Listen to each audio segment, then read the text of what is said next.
Hello and welcome back to another video. Chapter 215 of My Hero Academia came out earlier today, and honestly, what I was most relieved about in this chapter was the fact that we didn't really have any people going absolutely apeshit over it, kind of like how last week and especially the week before that, a lot of people really going crazy over these chapters because of these would-be controversy that was really happening. Of course, there wasn't really anything truly controversial about those chapters. People just needed to give it more time and it was properly fleshed out, because in this chapter we really see how Black Whip is really not under Deku's full control, as some people were fearing it would be. Turns out he doesn't actually know how to fully use this power yet, and honestly, it's kind of what I was expecting to happen, because it wouldn't make any sense if he could fully control it already. Only 2 chapters after learning about it. Wouldn't really sit right with me, and I don't think anyone would expect that to happen, in all honesty. Maybe if you're just in it for the fighting as one of the epic fights, but if you truly care about the story, it wouldn't make any sense whatsoever. So I'm really glad that Black Whip was truly being properly introduced into the story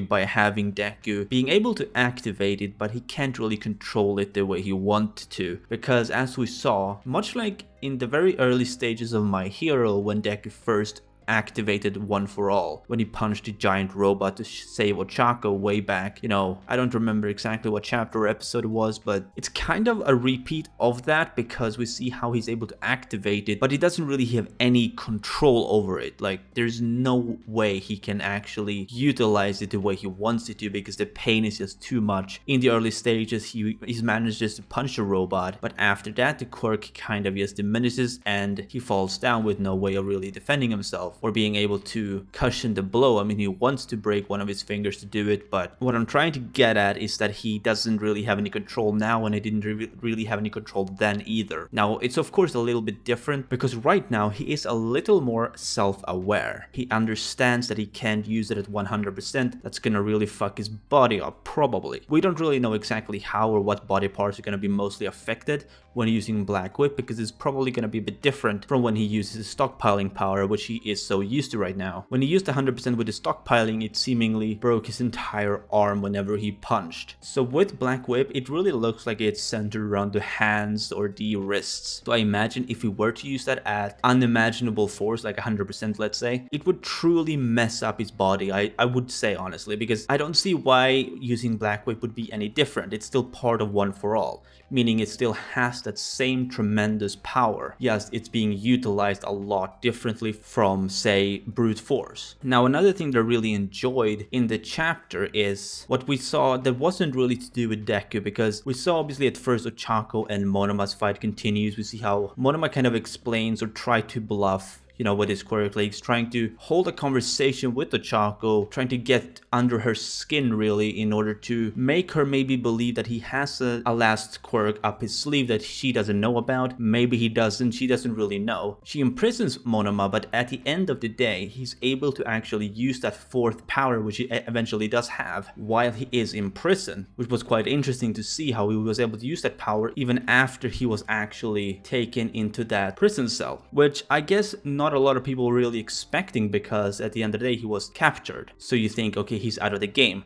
But if he has that power up his sleeve after he is imprisoned, there's nothing physically telling him he can't do that. So with this chapter, it really looks like the match is over. Let's be honest. Like, you look at this match, it kind of looks like the match is over, because we see Ochako really deal with quite a few members of the opposing team. Deku manages to deal with Shinso, and Mina punched the guy with the twin impact quirk quite hard. Like, she really made a solid uppercut on him. Really interesting stuff, honestly. But what I really want to ask is this match really over? I mean, maybe it is, right? There's no way to truly know. It kind of looks like it is, but I wouldn't be too surprised if it actually ends up being the case that this match isn't over at all, and that Shinso is going to retaliate somehow. Because one thing to notice is that usually when you pin someone down on the ground, they're on their stomach, right? They're on their belly. But Shinso is on his back, meaning there is actually quite a lot of room for openings to use on Deku. Not necessarily saying that this will happen, but it certainly is a possibility. So I kind of hope that leads to a continuation of the fight, because in my opinion,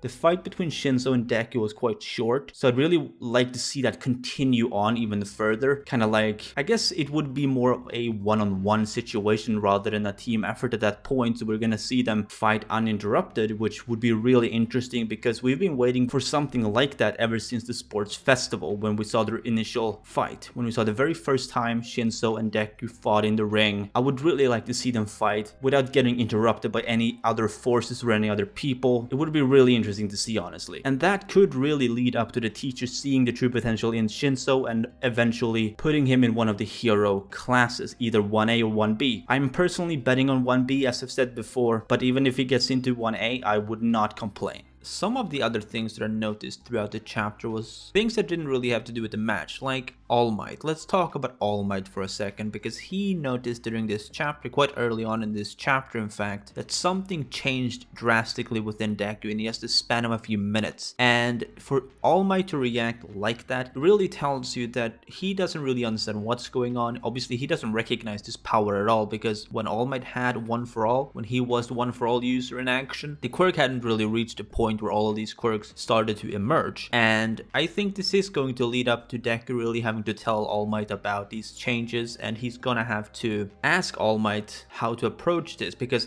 while All Might may not be able to really guide him because he doesn't really understand his powers, he doesn't know what quirks these are, especially since so far he hasn't really met Nana's quirk, which means that, you know, he doesn't know anything about his quirks probably because he has no idea who these people were. It would just be quite interesting to see how All Might would try his best just to sort of tutor him or guide him in his own way, because All Might always has had his way about him where he tries to guide Deku forward in a way where it doesn't necessarily have to do with the power, but just Deku as a hero and as a person. And I would like to really see that, because that is something that we don't really see from other people like Gran Torino or Aizawa. They try to really focus on certain other things. Gran Torino obviously liked the idea of focusing around Deku learning how to control his power, whereas Aizawa, he focused on a more general aspect, not to do with the power itself, you know, the quirk itself, because he didn't really understand what power it is. He doesn't know the secrets of One for All or anything, so I don't really see him really helping him out in this case either. The only two people that I could really think of are Gran Torino and All Might, and in this particular case I just don't see Gran Torino being of that much help. So either Deku is obviously gonna have to learn how to control this power on his own, which I think is the more likely scenario, at least for the most part, but I think the closest mentor you're gonna have with this is All Might, and that is something that I'm really waiting to see exactly how that's gonna turn out, exactly to what extent is All Might gonna help Deku, and to what extent is Deku going to be his own mentor, and, you know, all of the mentors within him, because they're obviously going to help him out throughout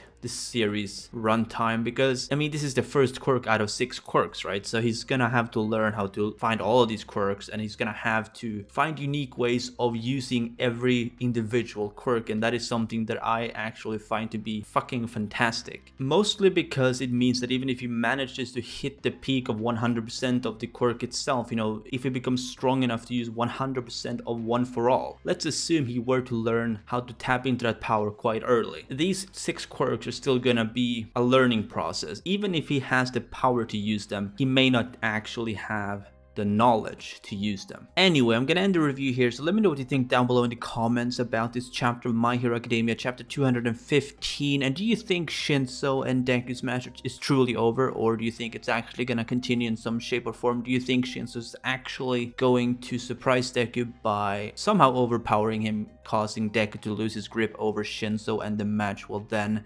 proceed? Let me know down below in the comments, and as always, if you did, be sure to Detroit smash that like button if you enjoyed, and subscribe if you haven't done so already. This has been Chaotic Plus, and remember everyone, Toga is waifu, Toga is a laifu.